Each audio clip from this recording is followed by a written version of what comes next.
భారతదేశం పేదలు మధ్యతరగతి అయ్యారు. మధ్యతరగతి ఎగువ మధ్యతరగతిగా మారుతున్నారు. ఆ ఇంపాక్ట్ ఎక్కువగా కనబడే రంగం ఏంటంటే ఏవియేషన్ రంగం, అంటే విమానయాన రంగం. విమానాల వైపుకి పబ్లిక్ అలవాటు పడుతున్నటువంటి పరిస్థితి. వాస్తవంగా లాస్ట్ ఇయర్ డొమెస్టిక్ మార్కెట్ చూసుకుంటే 97,000 మంత్లీ ఫ్లైట్స్ నడిచాయి. 153 మిలియన్ల పాసింజర్స్, 689 ఎయిర్పోర్ట్ పేర్స్ నడిచినాయి. అదే ఇప్పుడు వచ్చేటప్పటికి 22.5 మిలియన్ల పాసింజర్స్. అదే సందర్భంలో 22,000 మంత్లీ ఫ్లైట్స్ నడుస్తున్నాయి. ఇది 178 ఎయిర్పోర్ట్ పేర్స్. ఇది 2005తో పోల్చుకుంటే కనుక 2015కి పెరిగినటువంటి పరిస్థితి.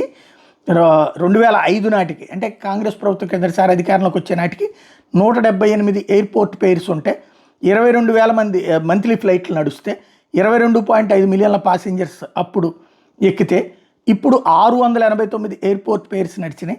97,000 మంత్లీ ఫ్లైట్స్ నడుస్తున్నాయి.